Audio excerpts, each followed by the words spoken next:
Salut à tous, c'est Pangdashno, bienvenue sur cette vidéo qui aujourd'hui va parler un peu de PNL et va parler d'un séminaire de Robbins qu'il y a eu, je pense, dans les années 90 et qui est un petit peu revu et partagé par une de ses collègues dont je me souviens plus le nom, mais il y a certains aspects qui sont cool. C'est une vidéo qui a pas mal circulé il y a quelques années où on voit Tony, assez jeune, qui fait vraiment un exercice de PNL sur une femme qui est dépressive et où il s'aperçoit au fur et à mesure que son problème qui l'amène à avoir des états dépressifs, alors je ne sais pas si elle était vraiment dépressive ou si elle avait des états ou des phases dépressives, ce qui est un peu différent, c'était le fait qu'elle ne trouve pas un homme avec qui partager sa vie.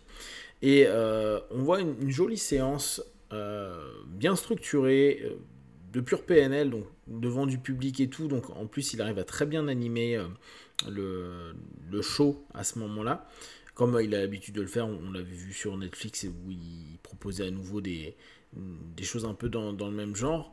Il y a quelques éléments que donc sa collègue elle met en avant. Le premier, c'est les 3 questions pratiques que la psychologie a besoin,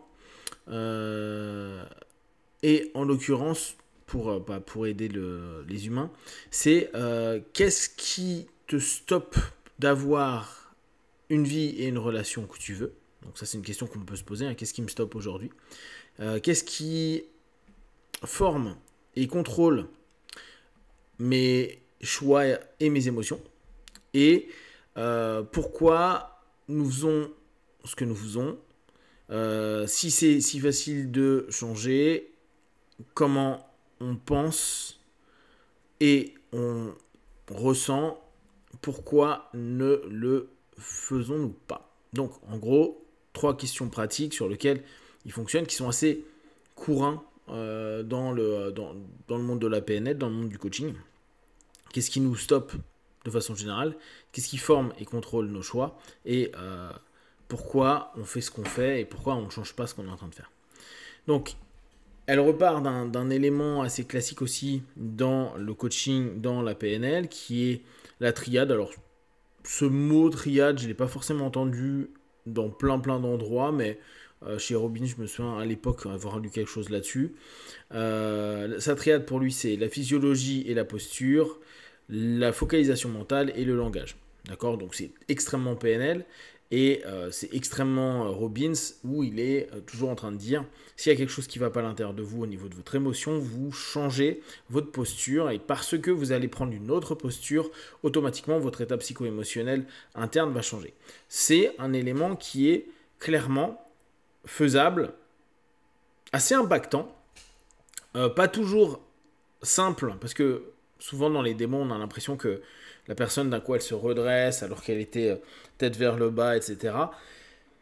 Vous savez, c'est les stratégies PNL, en fait, que moi j'avais trouvé extrêmement bien, que j'avais revu chez Bendler et que je trouve qui peut-être détermine au maximum le système technique le plus intéressant du point de vue thérapeutique de la PNL.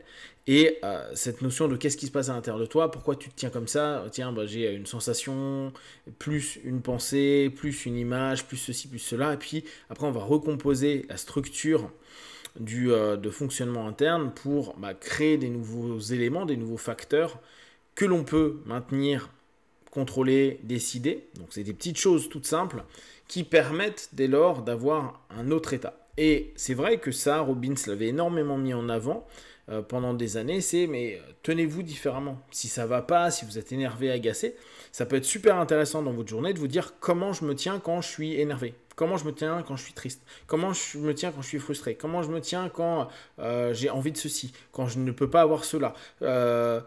Et on peut aller même plus loin. Comment je me tiens quand je veux ma cigarette? Comment je me tiens quand je veux manger? Comment je me tiens sur plein d'éléments? Et vous allez vous rendre compte que vous avez une espèce de langage corporel qui dit à faim, à cigarette, à colère, etc., etc. Et juste jouer à se dire, ok, maintenant j'ai défini mes postures. À chaque fois que je commence à avoir cette posture, je tente de maintenir une autre posture, et c'est là où c'est intéressant, d'aller étudier, de faire un petit peu une cartographie de vous-même, de vous dire bah, quand je suis confiant, je suis comme ça, quand je suis stimulé, je suis comme ça, quand je suis heureux, je suis comme ça, etc.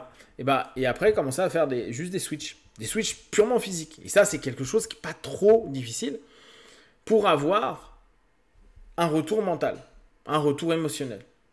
Alors, bien sûr, la physio, je la modifie, et dès lors, je peux aller sur de la focalisation. Je peux aller sur des éléments internes, voir comment je fonctionne, me focaliser sur un objectif et quel langage j'utilise en interne. Vous savez, c'est tout ce qui va être le dialogue interne versus le dialogue externe. Et l'idée pour nous, c'est d'aller recréer un dialogue qui correspond à notre posture pour avoir les émotions que l'on veut, pour automatiquement être focalisé sur ce que l'on veut et ainsi de suite. Donc cette triade-là, juste avec ça, hyper pratiquement, vous pouvez vraiment déjà jouer et avoir des résultats qui sont sympas. Prenez juste 1 ou 2 jours d'observation de vos états quand vous n'êtes pas OK. Comment je me tiens physiquement, qu'est-ce que je me dis, etc. D'accord ? Sur quoi je me focus, les trois aimants. Mais commencez par le physique parce que c'est assez amusant. Puis après, vous dites OK, quand je suis bien, tiens, ce matin je suis de bonne humeur, ou on m'a sollicité pour quelque chose et puis on m'a félicité, super, comment je me sens, comment je me tiens, donc sur quoi je me focus après, qu'est-ce que je me dis à l'intérieur de moi, ok. Et commencez déjà à jouer avec ça, vous allez voir, ça fait des petites choses sympas. Alors, hop, après, j'avais trouvé que c'était sympa, c'est aussi un grand classique, après chacun le met à sa manière, il dit, cette étape clé pour créer un changement. Donc, comprendre le monde du partenaire, la carte n'est pas le territoire, classique de la PNL. Interrompre le pattern, casser le pattern dissonant. Donc là, en l'occurrence, Robbins, souvent, lui, il utilise l'humour, il challenge, il utilise des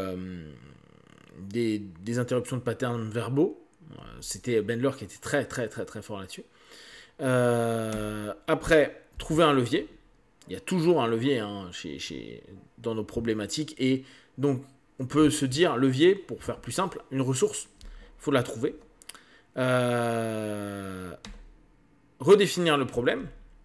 N'oubliez pas, la motivation de départ et l'objectif va, au fur et à mesure, se modifier parce qu'on va comprendre, elle avait des états dépressifs ou des phases dépressives. Et en fait, elle n'est pas à l'aise parce qu'elles ne se sont pas capables de trouver un homme qui lui convient. Et ça arrive à plein de personnes.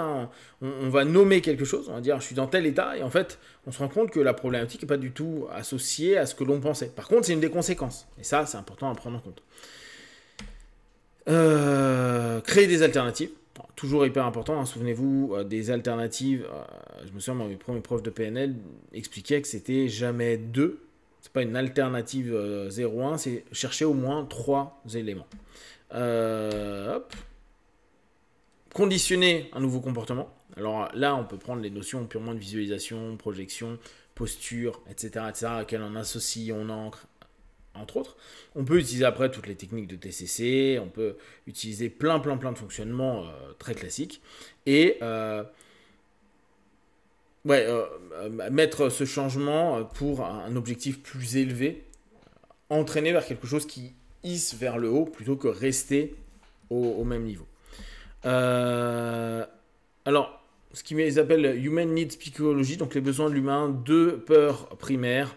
La peur de faillir en faisant quelque chose, de ne pas être assez, et la peur de ne pas être aimé.